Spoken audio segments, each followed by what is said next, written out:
Baik. Udah baca doa belum? Coba mana ketua kelasnya? Tolong maju ke depan untuk baca doa. Bersiap. Siap. Berdoa dimulai.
Waalaikumsalam warahmatullahi wabarakatuh.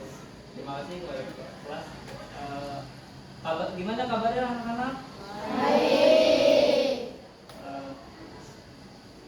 Mulai saya absen dulu ya hari ini.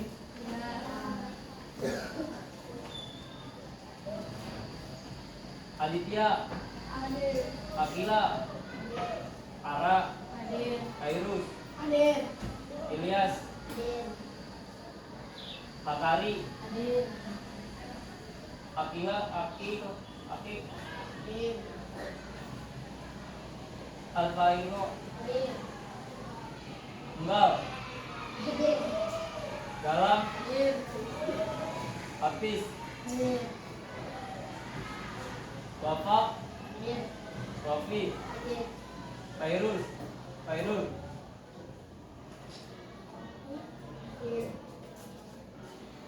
Gian, Aldi, Hadir.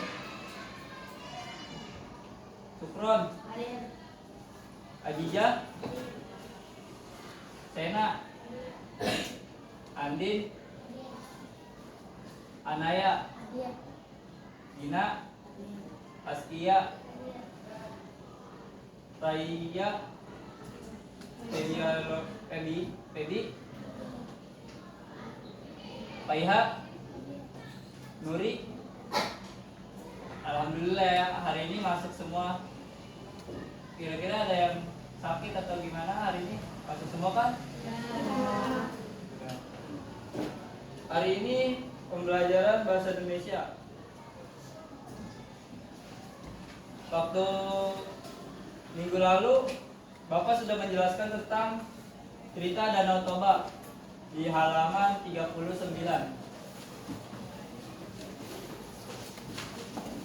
Bapak akan membacakan kembali. Cerita Danau Toba. Danau Toba mengisahkan tentang seorang petani yang bertemu dengan seekor ikan. Tak disangka ikan ini ternyata merupakan seorang putri cantik yang dikutuk karena melanggar aturan kerajaan. Petani dan putri itu lalu menikah.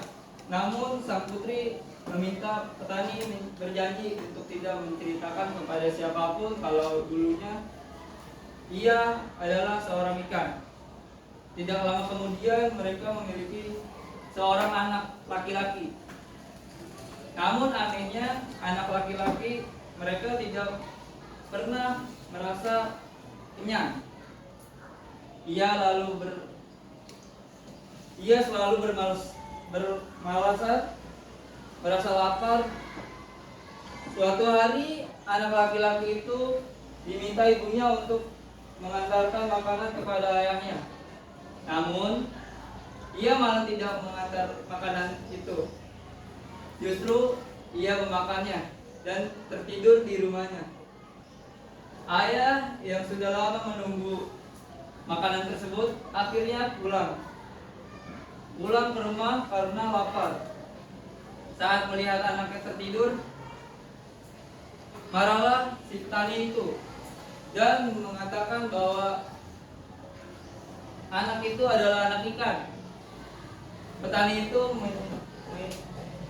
itu menyadari kesalahannya, tapi sudah terlambat. Tiba-tiba saja ada anak dan istrinya hilang, dan di tempat ia berdiri keluarlah air yang sangat deras.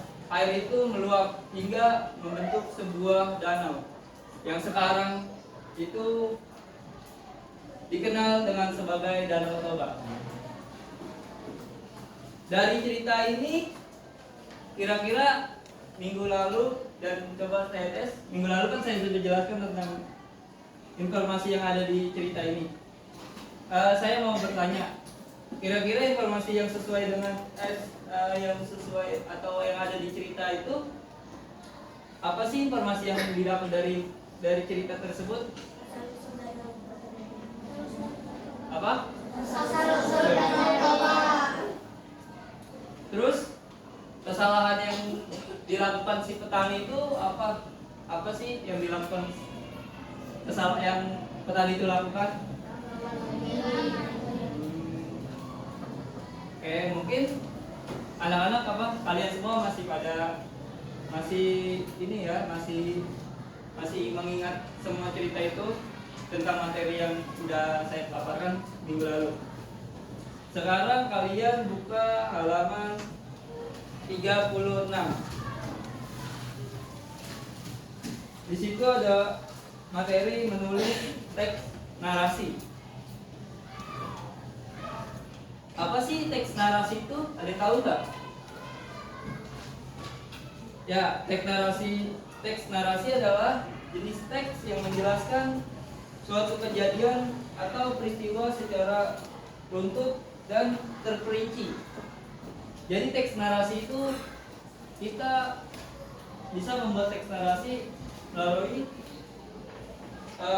peristiwa yang sudah kita lalui. Kayak misalnya contohnya, Bapak sore tadi bermain sepeda dengan Wapi, lalu Wapi terjatuh. Itu bisa dijadikan teks narasi. Gimana sih? Ada ciri-cirinya nggak sih teks narasi itu? Ya tentu ada. Ciri-ciri teks narasi tersebut yang bisa kita pelajari atau yang materi hari ini dibahas adalah ciri-ciri teks narasi. Sesuai artinya, teks narasi adalah teks yang menjelaskan tentang suatu kejadian atau peristiwa secara runtut dan terperinci. Teks narasi ini memiliki ciri-ciri bercerita tentang suatu peristiwa. Kayak tadi saya bercerita tentang Bapak yang bermain sepeda dengan Wapi. Ya tentu aja cerita itu bisa diurutkan dari mulai Bapak naik sepeda, Bapak pergi kemana, itu ada ciri-cirinya yang B, itu cerita urut berdasarkan waktu. Misalnya Bapak cerita naik sepeda jam 3 dan jam 2-nya Bapak ke tempat yang lain dengan sepedanya. Yang ketiga itu adalah ciri teks narasinya terdapat suatu konflik. Apa sih konflik itu? Ada yang tahu nggak konflik? Konflik itu adalah suatu masalah yang ditemukan yang ada.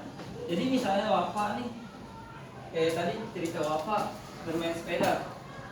Bapak tuh ceritanya memiliki konflik. Konfliknya itu menjemput bertemu dengan Wafi di suatu tempat, dan Wafi itu tidak mengetahui tempat itu.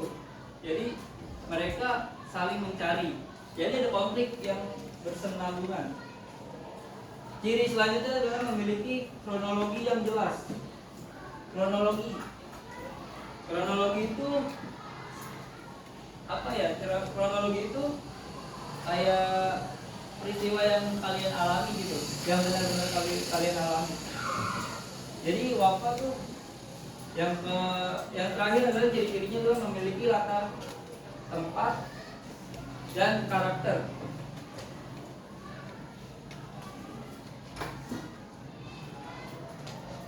Memiliki tema gitu.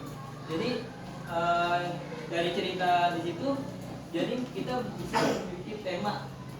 Yang pertama itu yang dari temanya mungkin Wafa bermain sepeda dengan Wafi, itu mungkin bisa jadi tema.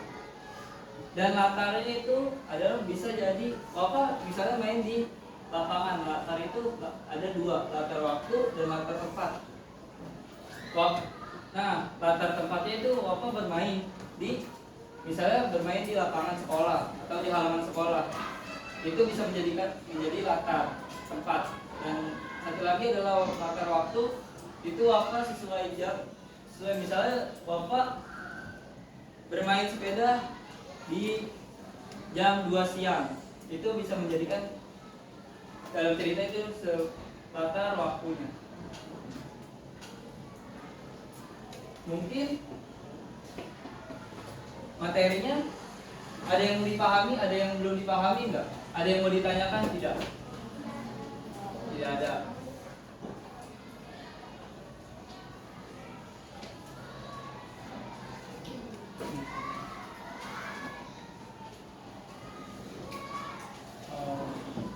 Jika memang tidak ada yang ditanyakan, materinya sekarang sudah selesai. Mungkin Bapak akan kasih tugas.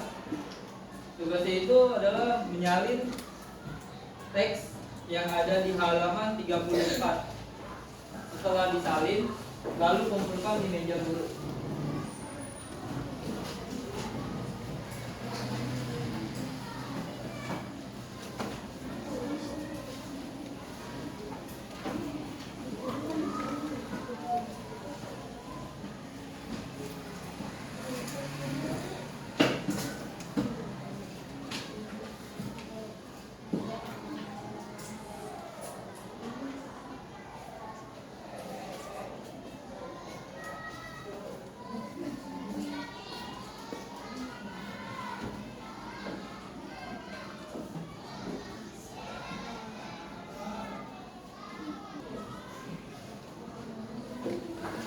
Anak-anak udah belum? Sekarang tugasnya ngumpulin di meja dulu. Jangan dorong-dorongan. Pelan-pelan.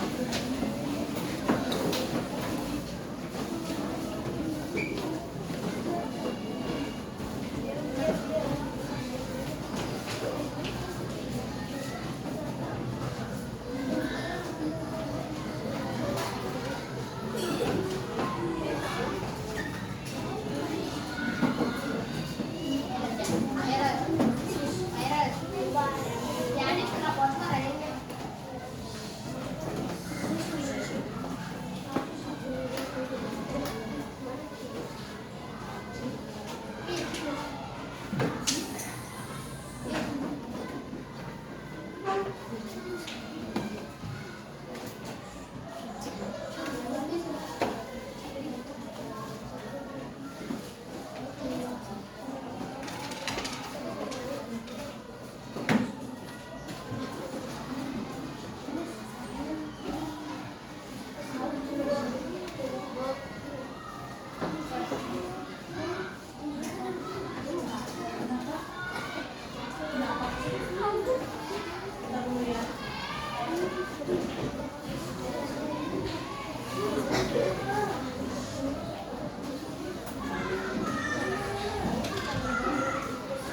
Oke anak-anak, ini udah semua.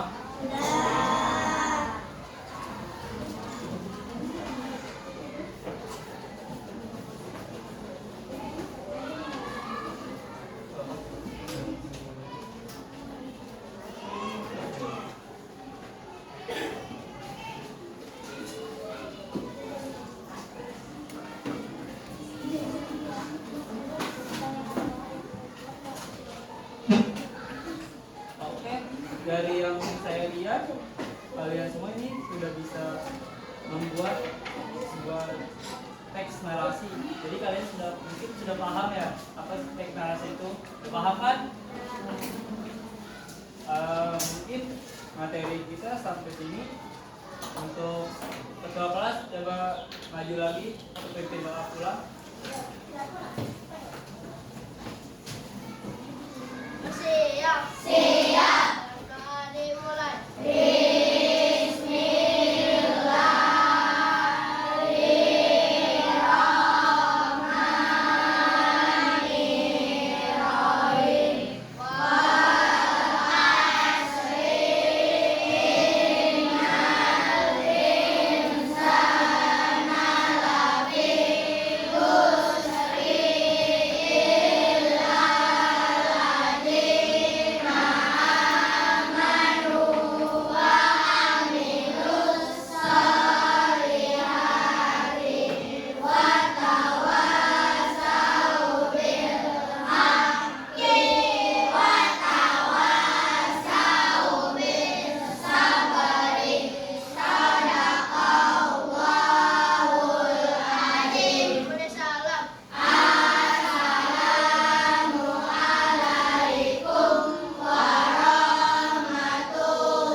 Waalaikumsalam warahmatullahi wabarakatuh.